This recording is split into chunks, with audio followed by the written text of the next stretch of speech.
நான் பிறந்த சாதி, அந்த சாதி நலன் மட்டும் போதும் அப்படின்னு நான் நினச்சேன்னா, எனக்கு என்னுடைய சாதி அடையாளம் மட்டுமே போதும் அப்படின்னு அதை மட்டும் நான் அழுத்தி பேசுவேன். எனக்கு இந்தியாவில் உள்ள இப்படி பாகுபாடுகளுக்கு ஆளாகக்கூடிய அனைவரின் நலன்களும் முக்கியம் அப்படின்னு நினைக்கும் போது, ஒட்டுமொத்தமாக சாதியை ஒழிக்க வேண்டும் என்று நான் நினைக்கும் போது, எனக்கு ஒரு பொது சொல் தேவைப்படுகிறது.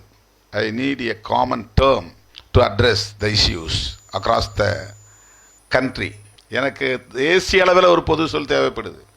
நான் மொத்தத்தில் எல்லாரையும் பறையர்னு சொல்லிட முடியாது, அல்லது எல்லாரையும் நான் அருந்ததியர்னு சொல்லிட முடியாது. ஏன்னா வெவ்வேறு பெயர்களில் ஒவ்வொரு மாநிலத்திலும் ஷெட்யூல் காஸ்ட் மக்கள் அழைக்கப்படுகிறார்கள். இப்போ இவங்களை எல்லாத்தையும் நான் ஒரே சொல்ல அழைக்கணும்.